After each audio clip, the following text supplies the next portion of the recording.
Welcome to Roll for Crit. Here's our review of Latice Hawai'i. It's a light, casual family game, tile placement game in which your goal is to place enough of these tiles onto the board with different colors and shapes so that you empty out your pool of tiles before any other player. Yes, in this game, each turn you will have one action to do what they call moves. Now there are 4 possible things you can do. The first is placing a tile. You'll take a tile and place it such that it either matches the symbol on it or the color. Now you have to make sure it matches every tile it touches. So in this case, you don't have to worry about that one, but to place here, it had to match all 3 of these tiles. There will be a bonus we'll talk about for matching with more a little bit later.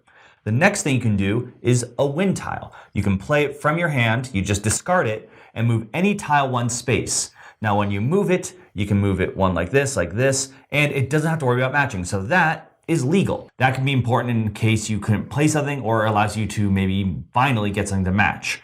You may also then discard. So let's say you didn't have anything that matched. You can discard a number of tiles, draw that many, add them to your new hand. This would actually be facing, of course, the other players, and then add these back to your pool and shuffle them all up. Finally, you can pass. If you really want to win and get strategic with the game, then you're going to have to focus more on where you place your tiles and when. So the first thing that you'll notice on the board are these spaces with suns on them. If you manage to place a tile on one of those, you are immediately rewarded with a sunstone. That goes into your personal collection. And there are other ways to get those as well, primarily by matching different tiles. So if you just match 1 on your placement, you don't get any stones. That's just a basic move. But if you match 2, you're going to get one of these half stones. If you match 3, you get a sunstone as well. And if you manage to match 4, which is really hard, you're probably going to have to work with some wind and get some lucky placements there, then you get 2 sunstones as a reward for that. You can only have a max of 3 sunstones, but these half stones, you can have as many as you want. Now, what do they actually do? They're very, very useful because they let you take more moves on your turn. So if you spend 1 sunstone or 2 half stones, then in addition to your basic move you always get for free, you can take more and more and more, and those could chain after each other. So this is really important because that way you can set up different moves, set up different matches and combos that you might not have been able to otherwise. You can also look at the wind tiles that are over on the side of the board. Those are going to be the ones that people have played. They get discarded face up. And if you have 3 sunstones, you can trade those in as long as you have fewer than 4 tiles here. You got to have room for them. And you can get one of those wind tiles to play on your turn or a future turn if you're really desperate and maybe you just got unlucky and they weren't in your personal pool. Then the game keeps going until the first player runs out, and that's it. They're the winner. Very, very straightforward, very simple. More or less, yes. There are a total of 12 wind tiles and 2 of every symbol in each color, and there are 6 symbols. So relatively just a mirrored match for 2 players, but it is shuffled randomly. They do have an alternate rule where you take the wind tiles out and make sure those are divvied evenly among the players, which can be done because there's 12.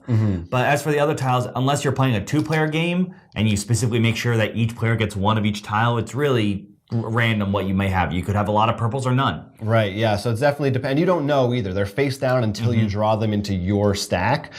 So you're not sure what you're going to get. It's very definitely similar to something like Scrabble in that sense, as well as the way you place things. But of course, unlike Scrabble, there's no words, and it's much simpler. It's all about just matching and getting those scores. But definitely, in spite of that simplicity, what's cool about it is the wind tiles and these sunstones, because if you're smart, smarter than we are, and you know your tiles and you find a good space on the board, you can end up chaining like 2-3 moves in a row and make up some really cool, fun combos that will let you get rid of a bunch of tiles really quickly, which is really nice. They do have some alternate rules in the rulebook as well, like if you want to start with some tiles already on the board, usually you start with one in the center. The timer, if you wanted to make it some quick time, I think they call it like tournament rules and stuff, and also a rule for kids where really you just take out the wind tiles and it's a bit more rewarding with matching. Right. It goes for 2 to 4 players normally. You can get more sets or play in teams potentially and get more players involved, but it definitely is, it reminds me of, there's games, these tile-laying games, family games like Rummy Cube, or like those kinds of things that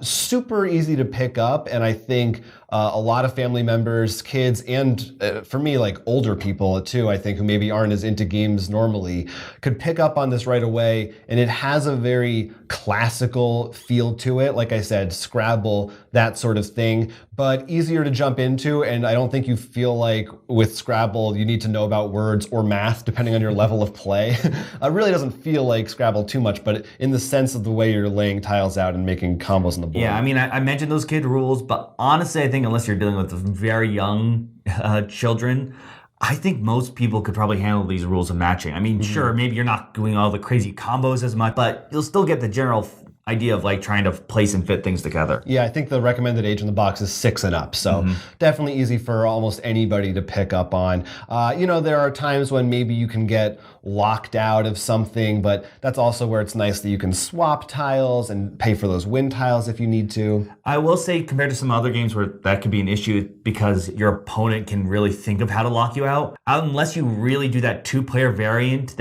of making sure each person has one of each tile. Which, by the way, we made up. That's not an official that thing. one is not in the rules unless we missed it somehow. Yeah.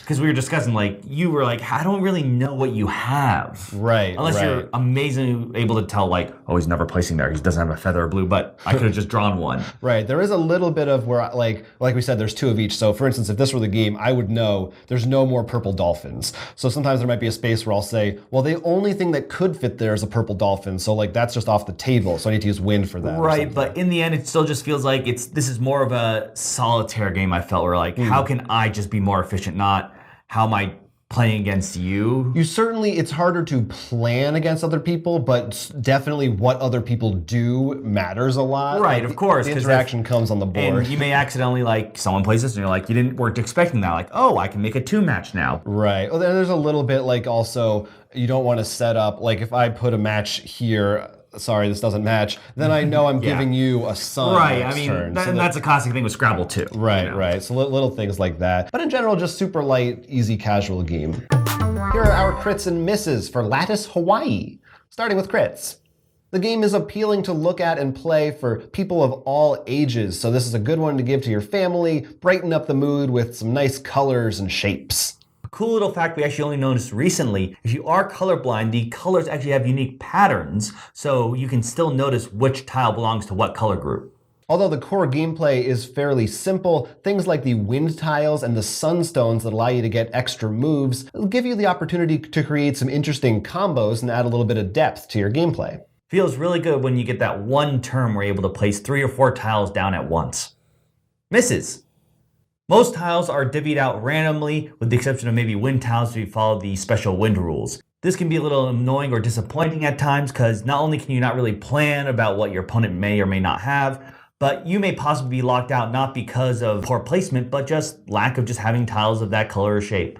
Definitely, if you have a full group of 4 players, there are probably going to be more turns when you're not involved before you get to do something again. So the board will change a lot in that time and may take away some of the strategies you were trying to plan. This game is simple to learn and play, and I think after a few plays, you sort of got it. It does have some tournament rules like the timer, maybe different layouts, but I don't think that's enough to really push the kind of people who would actually want that kind of tournament style. If you're looking for a more advanced, in-depth, abstract strategy game, there is a plethora of options out there for you to try. But at the end of the day, this one is just really geared towards casual and family players.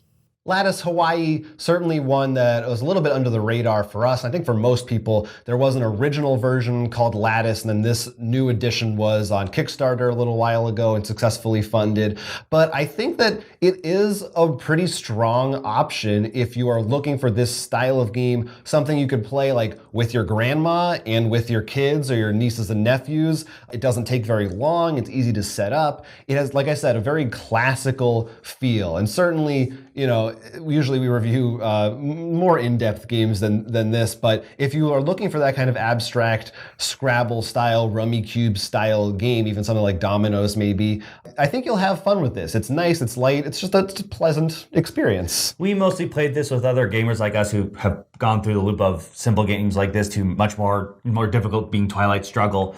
So for me, it was mostly fine. I didn't get the chance to play this with maybe my family and stuff. Maybe we should have waited and done this until after Thanksgiving to play this and try it out with them. So I think it's not bad. It's just like if you have just a hardcore play group, it's going to be fine and maybe then not hit the table as much. If you do have especially if you have kids, this is going to be definitely a lot more fun because those nice bright colors and symbols will definitely be attractive. And it does feel good when you do get those combos, or if you have that one tile like, oh, I can move this here. And then if you have a dolphin tile and put there, it feels really good. Especially when coming out now when it's sort of the sun sets much earlier. This colorful board made me like, man, I want to be in Hawaii right now.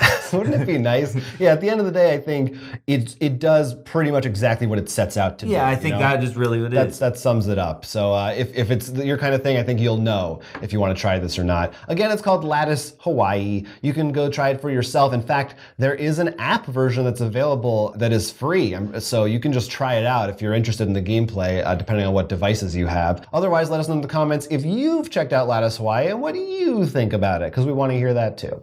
Till next time, I'm Jonathan. I'm Will. And this has been a Roll for Crit review. We want you to like and subscribe, and if you have the chance, take a look at our Patreon. Thank you for being a friend. Subscribe to our channel and back again. Okay.